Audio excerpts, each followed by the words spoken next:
All right, let's do our 18 plus Freaky Friday and see what's going on in the energy. Oh, what do we got? Ace of Swords. So I feel like there could be somebody that wants to communicate.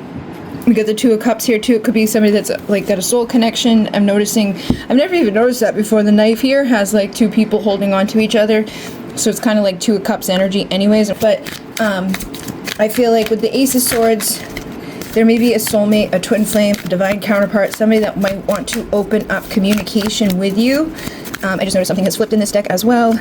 I always feel like somebody's watching me, and I have no privacy. We also have the Emperor. All right, so this could be a divine masculine that is thinking about a divine feminine, or the divine feminine could be thinking about her divine masculine, okay? So somebody's thinking about communicating. They could be thinking or thinking about communicating. Usually the Ace of Swords is our mind. It's our communication. So somebody could have had a shift in their mind, or somebody could have a shift. Oh, wait a minute. What the hell is this? What was that? We had the... Oh, it's the King of Cups. Okay, for some reason I thought it was the Two of Cups because I saw two cups. I saw a cup here and a cup here, but that's actually the King.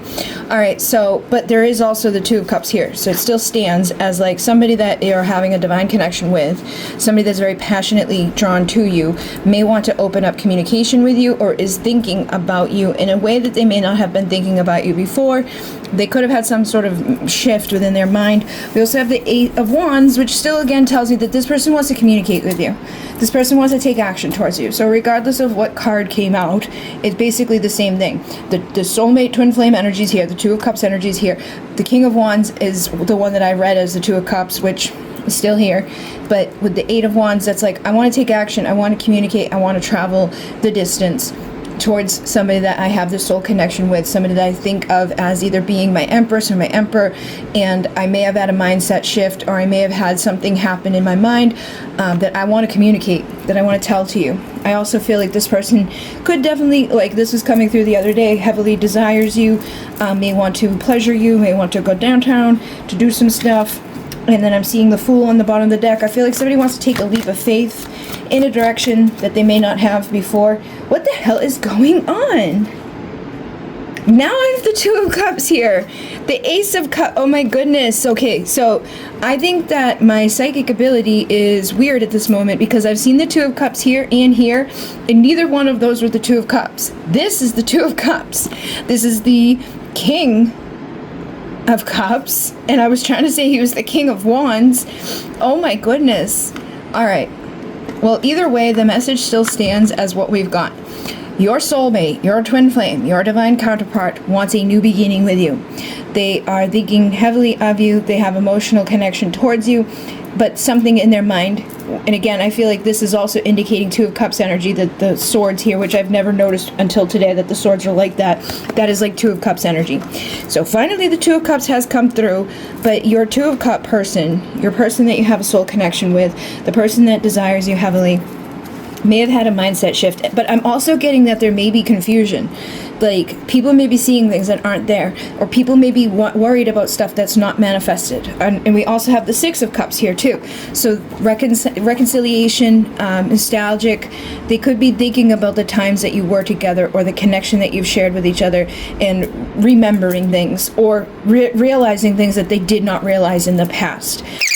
I feel like there is a lot of volatile energy. There's a lot of uncertainty. There's a lot of like conflict in the energies, like I've been seeing it, and things that normally don't bother us, or things that normally like we just let go, like not necessarily that we don't let it bother us, so things that we just kind of let go under the rug, we may be paying more attention to, or standing our ground within. Like being like, you know what? I don't want to keep entertaining this thing. I don't want to keep entertaining this pattern.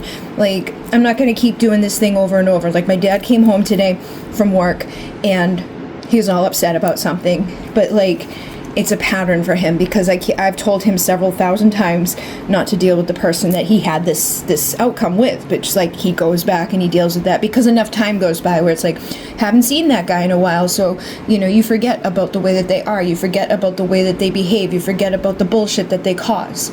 So you spend all that time away from them, and then you come back around them, and it's like, oh, everything's okay for like a day or two, but then they go right back into those ways of being, and it's like, whatever, like you get pissed off again. And I've seen him do that time and again with that person and other people. Maybe starting to realize the things that we weren't seeing, or just speaking up about those things that we were seeing and putting down firm boundaries and recognizing, like, I don't want to keep repeating that pattern. I'm not going to keep going back and hanging out with the people who upset me. Decision, the two of swords is here. It's like, it's up to us to make that choice, to consider the options and to come to terms about the priority of what I'm going to do and what I'm not going to do, what I'm going to entertain and what I'm not going to entertain. But you may be finding those types of things happening right now, where it's like you have that Queen of Swords energy in you to be like, I'm not fucking entertaining this anymore. All right, so legal matters, integrity, we're going into our integrity. Realizing of cause and effect, life lessons, balance, fair, truth, consequences. We don't have to entertain that anymore. So the person that you're dealing with may be figuring those types of things out in their life. Like, I need to find the strength to have the courage inside of me to be confident enough to change my beliefs and to persuade myself to not entertain things that are gonna, like, maybe they keep dealing with the wrong people, or they keep having the wrong idea, or they keep approaching you in the wrong way, or they keep doing some sort of pattern that ends in the same fucking result over and over and over again, right? And a lot of us do this. It's our pride, it's our ego, it's what we know, it's who we are, it's just what we do. There's no reason to get upset about, like, we could just look at the results of our life and look around and be like, okay, like, has anything changed in this arena, or am I in the same boat? So maybe I need to look at where my place is in this boat and see, am I fucking navigating myself into the same fucking thing over and over? And is it because I don't want to acknowledge the truth? Or is it because I'm picking apart the wrong things? Or is it because I'm not being clear in my intention? Or is it because I'm not finding the right people to work with, right? We need to find the right people to work with. We need to get the right answers. Sometimes, like, I can hear something from 10 different people, but it's not until the 11th person says it in a certain way that it sinks in and I get it and I understand it and I comprehend it. Like, I may have got it before, I may have understood it a little bit, but it's not until that 11th person where it really, like, oh my God, and your consciousness shifts. I don't want people to book with me or come get support from me if what I'm telling them isn't getting in, if they're not comprehending it, if it's just going to cause more confusion, or if it's not going to make them, like, if it's not giving them the thing that they had hoped to achieve through it. And sometimes that can't happen anyways, and we can't shoot the messengers, right? We can only learn what we're ready to learn when we're ready to learn it. But I feel like that's what's going on in the energies right now. Is there's a lot of volatile stuff, and I know I'm not alone in this because I've been hearing it from other people. I've been seeing it in our collective. Like, there's talks of this war and that war. There's a lot of conflict going on. There's a lot of stuff going on where people who have been doing bad things for a very long time are no longer getting away with it. They're bringing in, like, oh, sorry, you can't do that anymore. And we're learning how to go forward with focus, action, willpower towards our success. And we're traveling there, but we have to be mindful of who we're doing that with so that we don't end up causing ourselves delays and distractions, illness, mental fatigue, more worry than what we need, or feeling hopeless, or dark thoughts, guilt, remorse, regret.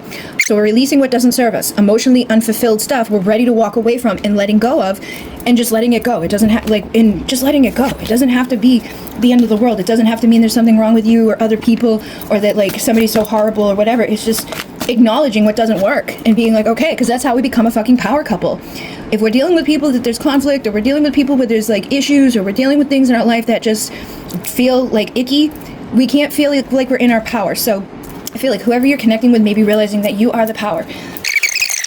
And I feel like that's why the Emperor is here. It's like this person's becoming regulated and realizing, like, what they want to possess and what they don't want to possess. And they may want to nourish you rather than harm you. They may want to feed you rather than deplete you. And that's what you want. And that could be on your side too. You're realizing, I want to be with somebody that nourishes me. I want to be somebody that has equal opportunity in this, that isn't going to feel like I'm doing something wrong, or isn't going to be picking me apart, or isn't going to be leaving me in the cold, or isn't ghosting me or harming me, or just repeating lessons that suck to be repeated, right? We don't need to keep repeating things that fail. Person desire. The Empress. Okay, so we already had the Emperor. This person wants the Empress. They want their balance. They want someone that they can be the power couple with. They want somebody that feels stable, secure, 4 of Wands, somebody that they can go the long haul with and build something that's worth building. You want someone to treat you in a certain way, but you're not telling them that, or you're entertaining things that don't fulfill that, right?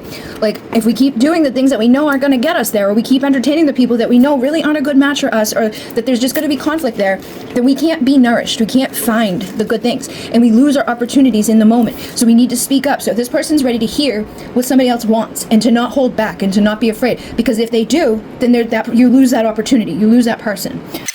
is heavily thinking about you. They're probably dreaming about you. I feel like you make them crazy, you drive them wild. Thinking of anything like touching you does things to my body. I should be locked in a zoo. So they want to be able to just enjoy you and enjoy their time together with you. Like I did a reading for someone earlier, and dreams came out, and then the faith card came out, but in the faith message out of the book, it said dreams within it like 3 times.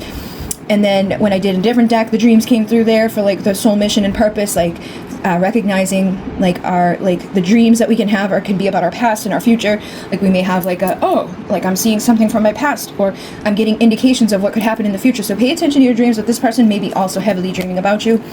And then stand in your power. It takes away all my pride, makes me admit I want you for a bride. So the full 30-minute reading is available in my Patreon for the $5.55 a month tier, as well as other readings.